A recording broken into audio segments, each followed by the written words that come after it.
웨이브라는 말까지 나왔어요. 그래서 근데 이제 우리 주린이 분들이 걱정하시는 게 바이든은 막 구글세 매긴다고 하고 빅텍 이런 독점 관련돼서 압박을 할 거다라고 하는데 그러면은 조금 악재가 아닌가, 기술주의 악재가 아닌가라는 우려가 있고요. 그리고 바이든이 당선되면은 뭐 어떻게 되는 거냐, 중국이랑 관계가 어떻게 되는 거냐, 우리나라는 어떻게 되는 거냐 해가지고 이제 조금 어떤 식으로 대응을 해야 될지에 대해서 고민하시는 분들이 많은 것 같아요. 네네. 그래서 그 부분 관련돼서 조금 실질적인 말씀을 해주시면은 너무 도움이 될 것 같습니다. 네. 네. 우선 뭐 그냥 말씀 주신 거 생각나는 데까지만 차례차례 말씀드려 볼게요. 네. 우선 제가 그냥 질문이라고 생각되게 느껴졌던 건 이제 어떻게 될지 모르는 이런 정치적인 사안이나 뭐 어떤 이벤트가 있는데 지금 이제 사실 이 미국 대선은 지난번 힐러리 때는 이렇게 불확실성 변수라고 안 여겼어요. 그러니까 불확실성이 높다고 그 전에는 아무도 안 느꼈어요. 힐러리가 되는 걸로 다 생각했으니까요. 그 오죽하면 뉴스위크인지 제 정확히 기억 안 나는데 아주 간판 그 잡지는 힐러리 다 찍어놓은 채로 그 많은 부스 다 폐기했어요. 그 전날 다 찍어놨거든요. 되는 걸로 그렇게 믿었던 거예요. 그 정도예요. 그 정도였으니까 불확실성이라고 생각 안 했던 거죠. 근데 최근에 제가 예전에도 한 10년, 20년 이쪽 일 계속 있으면서 이렇게 불확실하게 보이는 선거도 참 드물기도 했던 것 같고 어쨌든 이제 이렇게 불확실한 어떤 이벤트가 있을 때 투자하는 주식시장에 참여하는 우리들은 어떻게 하는 게 좋은가라는 부분들로 생각을 좀 해보면 일단은 뭐 지금 블루웨이브라 그래서 바이든이 더 될 것 같다 뭐 이런 예상에 대한 부분은 놔두고 우선은 예상대로 안 될 가능성도 충분히 있어요. 그 좀 전에 말씀하신 스윙스테이트에서 과거보다 훨씬 더 바이든이 앞서고 있는 건 맞는데 지금은 어떤 거냐면 우편 선거가 40% 이상 될 것 같아요. 그게 좀 변수예요. 과거 어느 때보다. 왜냐하면 지난번 2000년도 엘고가 붙었을 때는 뒤에 들어온 건 인정을 안 해버리기도 하고요. 예, 그 다음에 대법원 갔어요. 그래서 대법원에서 까지마, 그거 인정 안 해. 그러니까 우편 접수를 계속 까는 작업을 중지하도록 했어요. 그리고 엘고에게 받아들이라고 했고 받아들였어요. 예, 그래서 왜냐하면 처음에 그 주가 지금 제가 기억은 잘 안 나는데 어떤 주였는지 기억나는데 그 주에서 주 법원은 우편 접수된 거 까라. 그걸로 판정을 내겠다라고 했는데 이거 대법원까지 끌고 간 거예요. 대법원에서는 인정 안 해. 이렇게 해버렸어요. 그래서 조지 부시의 손을 들어버렸거든요. 뒤집어서 지금 말하면 바이든하고 트럼프가 그렇게 붙었는데 만약에 그 주가 민주당 주예요. 주지사가. 그러면 안 돼. 바이든이 지고 있으면은 뭐 더 까야 돼라고 하든지 아니면 이렇게 하겠죠. 근데 중요한 건 그 다음에 대법원을 가면 지금은 누구 판이에요? 지금 최근에 그 돌아가셨잖아요. 대법관 임명했기 때문에 네. 이제는 공화당 판이에요. 어머나. 그러니까 트럼프 판이에요. 그래서 트럼프는 그거 바꿔놓는데 혈안이 돼 있다가 확진 받은 거예요. 그날 확진되고도 그거 대법관 임명하는 거에 온통 마음이 다가 있었어요. 아이고. 왜냐하면 마지막까지 끌고 가면 자기가 유리하다는 거죠. 어찌됐든 이런 것들이 흉흉했기 때문에 이번 선거는 굉장히 이미 9월 달부터 조정에 들어갔죠. 이런 불확실성은, 그러니까 불복 불확실성은 일찍이 나왔어요. 예. 그렇기 때문에 사실 이런 불확실성에 대해서 반응하는 거는 어느 정도 가닥이 잡히는 걸 쫓아가는 게 아니라 좀 더 우리가 투자하는 사람으로서 일반 어떤 룰이 있는 게 더 좋아요.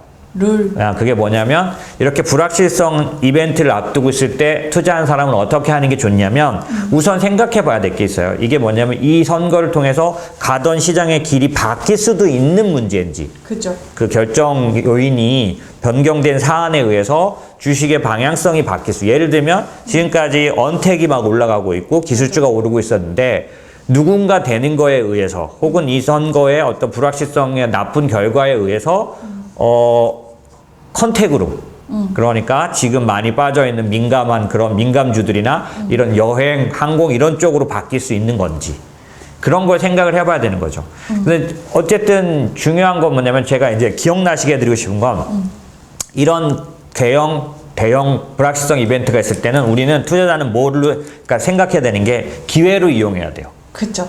기회로 이용하는 건 이런 거겠죠. 뭐냐면 첫 번째 기억해 두세요. A급으로 갈아타는 제일 좋은 기회예요. 무슨 말이냐면 시장에서 투자할 때는요 대장주를 사야 돼요. 그죠. 그러니까 뭐 예를 들어서 우리가 어디다 투자를 해놨는데 신재생 에너지 그러면 태양광주가 있고 수소주가 있고 전기차주가 있잖아요.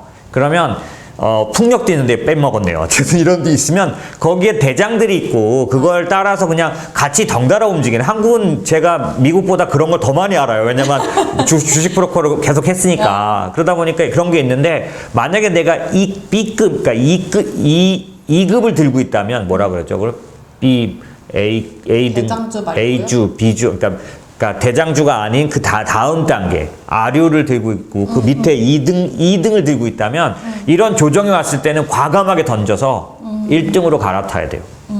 그래서 사실은 지금 같은 이런 불확실한 이런 거가 있을 때 사실 어떻게 챙겨야 되냐면 대세가 바뀌지 않을 놈 챙겨놓고 딱 놔두고 나머지를 과감하게 파는 게 맞아요.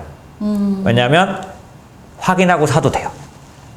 확인하고 사요? 예. 그러니까 불확실성이 드러난 다음에, 그러니까 결과가 딱 나온 다음에 사도 되는 거예요. 그렇기 때문에 지금은 어떤 거냐면, 지금 같은 때는 첫 번째 원칙, 1등주로 갈아타는 기회를 사용해라. 그러니까 내가 들고 있는 것들 중에 좀 이렇게 그 어슴츠레한 거, 그런 것들은 일단 팔아놓는 거죠. 근데 이제 여러분 어떤 게 어렵냐면 이익이 많이 났으면 팔아놓죠. 그런데 안 그런 거 애매한 거 있잖아요. 조금 손에 있는 거, 큰 손에 있는 건 어차피 못 팔 거예요. 근데 좀 손에 있는 거 어떻게 되냐? 조금 손에 있는 것도 팔아야 돼요. 왜냐하면 그 A급으로 갈아타는 거에 의한 효과, 그 다음에 나중에 그게 터져서 조정을 하고 더 싸게 살 수도 있는 그런 효과, 이런 것들 때문에 약간의 폭이 있는 것들은 과감하게 그냥 팔아야 되는 거죠. 그래서 결국에는 내가 들고 갈 것과 현금을 마련해 놓는 거, 이게 이런 식의 그런 불확실성 국면에서는 꼭 챙겨봐야 될 일인 거죠. 저희 인모스트는 그러면 현금을 만들어 놓으라고 왜 안 하느냐? 그게 아니라 저희는 지금 신규로 추가 투자하는 자금들은 전부 다 나누고 있어요. 그래서 이런 경우 저희는 이 국면을 통해서 사고 싶은 걸 딱 정해놨거든요. 그래서 사고 싶은 거의 경우는 한 번에 사지 않고 나눠서 사도록 계속 권유를 드리고 있는 거죠. 그래서 심하게 보수적이면 12월까지 한 번 사면 돼요. 10월, 11월, 12월을 3번을 나누는 거고 웬만하면 10월에 한 번, 11월에 한 번 사면 돼요. 지금 내일 당장 주식 사러 가실 거면 10월 지금 10며칠에 사시잖아요. 그러면 11월 그 한 달 뒤쯤 사시면 돼요. 뭐 어떻게 될 거 이런 거는 따지지 마요. 그러니까 지금 우리가 항상 어떻게 하냐면 그때 봐서 좋은 걸 들어가려고 하니까 결정이 어려워요. 지금 사실 살 건 결정 나 있어요. 시장은 원래가 그래요. 지금 살 게 뭔가요? 예를 들어서 이 질문하면 되는 거죠? 예를 들어서 지금 제가 저희 고객들한테 어떤 분한테는 있지만 어떤 분한테 없는 대다수의 고객이 없는 게 신재생 에너지예요. 지금 저희 같으면. 그러면 저는 신재생 에너지를 뭘 사는 건 이미 뽑아서 유니버스에 다 넣어놨고 뭐 벌써 다 알려드릴 수 있는 부분들은 알려드렸지만 이제 타이밍을 제가 봐드리고 있는 중이에요. 그러면 저는 이번이 신재생 에너지를 사는 기회예요. 이번에 딱 정한 거예요. 그러면 어떻게 하느냐? 근데 새로 들어온 분들은 아까 말씀드린 2번 나눠서 사면서 거기에 넣어드리면 되는 건데 기존의 분들은 저는 어떻게 규칙을 정했냐? 지금 날짜가 아직 남아있기 때문에 이제 실적이 나오기 시작했어요. 어제부터 실적 기대감으로 애플과 아마존의 실적 기대감으로 나스닥이 꿈틀거리기 시작했어요. 네. 예, 그러면 저는 엉거주춤하게 기존 전고점 가볼 거라고 보거든요. 그때 하는 거죠. 그래서 근데 그거는 저는 어떻게 결정했냐면 이제 좀 이따 말씀드리겠지만은 사실 중요한 건 들고 갈 것과 바꿔야 될 거를 결정하는 건데 저야 당연히 여러분 그 고객들의 돈을 움직이기 때문에 이미 결정을 다 내놓은 상태니까 기존의 것들을 팔지 않고서 추가로 편입하는 걸로 선택한 거예요. 그럼 어떻게 되냐면 이익 난 부분만 파는 거죠. 원래 본인들이 1,000만 원 넣어서 1,200만 원 됐으면 200만 원 같은 그 추가 이익 부분 있잖아요. 그러니까 원금을 다 남겨놓는 거예요. 종목을 교체 안 하는 거예요. 걔는 원금만 들고 있는 거예요. 그런 다음에 그 플러스 난 200만 원, 300만 원 이런 것들만 쭉 팔면 한 1,000만 원이 더 만들어질 수 있죠. 이걸로 지금 제가 말씀드리는 추가로 살 거를 사는 거예요. 그리고 지금 일찍 투입할 수 있는 경우는 지금 사고 나중에 사겠지만 저는 이 신재생 에너지는 늦지 않다고 생각해요. 어제도 회사 세미나 때 말씀드렸지만 신재생 에너지를 제가 사려고 간절히 결정한 이유는 사이클이 길 거로 보여서 그런 거예요. 저희는 짧은 걸 안 해요. 왜 안 하냐면 저도 감이 있어서 정말 지금 사서 뭘 사면 되겠다는 항상 있어요. 그런데 저희 고객들은 그렇게 빨리 그렇게 참여할 수 있는 상태가 아니에요. 왜냐하면 저희가 설명드리고 오케이를 해주셔야 움직이거든요. 기간이 필요해요. 그래서 제가 신재생 에너지의 얘기는 여러 번 드렸고 이제 리밸런싱 하겠습니다라고 알려드리기만 하면 그게 뭔 뜻인지 아시기 때문에 전체적으로 쉽게 동의를 얻어낼 거고 예, 그런 거기 때문에 그렇지 사실 갑자기 생뚱맞게 투자 뭘 사세요 할 수 없어요. 그래서 저희는 아직 어떤 쪽이냐면 일임이 아니에요. 일임은 저희가 결정해서 사고 팔아요. 저희는 일임이 아니에요. 저희는 자문하는 회사예요. 그래서 의견을 드리고 오케이를 받아서 움직이거든요. 그렇기 때문에 저희는 항상 뭘 주의하냐? 길게 사이클이 남아있는, 사이클이 긴 것밖에는 선택을 못해요. 왜냐하면 들어가는 것도 늦을 거고 나올 때도 금방 올랐다고 금방 팔고 못 나와요. 그런 거라서 지금 말씀드린 것처럼 기본적으로 저희는 계획을 갖고 있고 이런 불확실성에 대해서 제가 말씀드린 것처럼 여러분의 주식에 대해서 만약에 반응하고 싶으시면 이번이 기회라는 건 잊지 마시고 기회는 뭐냐면 무조건 사는데 최고로 잘 살 생각은 버리세요. 그냥 제가 권유드리는 건 나눠서 그냥 기계적으로 사라. 그러니까 기계적으로 살려면 뭘 살지 결정 나 있으셔야 되잖아요. 그러면 뭘 살지는 아까 제가 예로 들어드린 거 신재생 에너지는 꼭 사고 넘어가야겠다. 예, 이런 것처럼 여러분에게 그게 있어야 된다는 거죠. 그러려면 이 대선 이후에도 시장을 지배할 수 있는 어떤 요인에 대한 생각이 있으셔야 되잖아요. 그러면 그런 면에서 저희는 어떻게 투자해야 되냐면 그걸 지금 제 집을 다 담보 잡아가지고 테슬라 사야 할까요? 아직 안 나타났잖아요. 확인하면서 가는 거잖아요. 그렇죠. 그러니까 저희는 얘를 사서 장기로 들고 가거나 아니면 꾸준히 나눠 사거나 그래야 되겠죠. 그렇죠. 그리고 기술은 언제 사야 되겠어요? 정말 단가가 떨어졌을 때 사야 돼요. 예, 광범위한 수요가 생겼을 때. 그러니까 우리는 어떻게 돼요? 계속 기술을 지켜보면서 신재생 에너지도 아까 말씀드린 보조금이 나온다고 하니 이제 마진이 좀 맞을 거니까 투자를 들어가지만 언제 해야 될까요?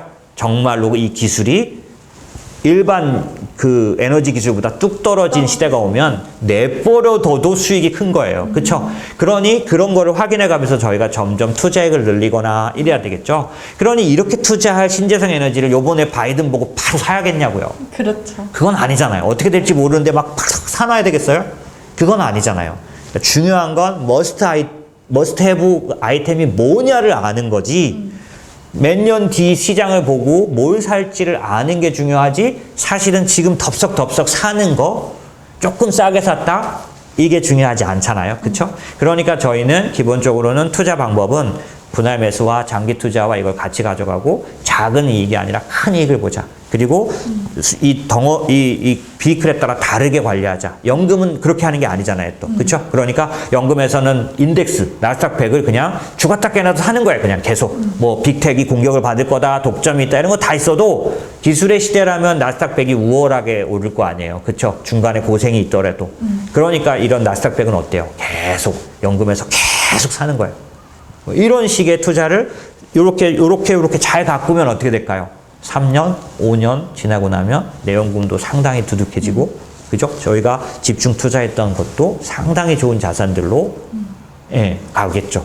그래서 그런 면에서는 지금 요번에 요런 선거는 좀 이용하는 기회가 되는 게 더 좋다. 너무 불안해하지 말아야 될 이유는 재정정책의 효과가 나오기 시작했어요. 물론 2차 소비까지 이어져야 하는데, 지금으로 봐서는 누가 되든 시간은 좀 끌더라도 투입될 건 거의 확실하잖아요. 그러면 불을 못 붙이는 게 어렵지 불을 붙여놨기 때문에 이제 한 달, 두 달 사이에 돈만 다시 투입되면 미국 시장은 제대로 된 사이클에 들어가게 됩니다. 그럼 이제는 정말로 실적 보면서 실적 장세로 들어가게 돼요. 우리가 말하는 여름 장세에 들어가게 됩니다. 그러면 여름 장세는 또 여름 장세 투자하는 방법이 다르잖아요. 그렇죠? 그러니까 그런 것들을 저희는 하나하나 챙기고 꼼꼼하게 보면서 그 중에서는 또 뭘 살까를 따지면서 가고 있는 주인 거죠. 그래서 제가 뭐 주에 한 번씩 나와서는 제 생각을 이렇게 말씀드릴 테니까 그 얘기를 들어보시고 판단하시면 좋을 것 같아요.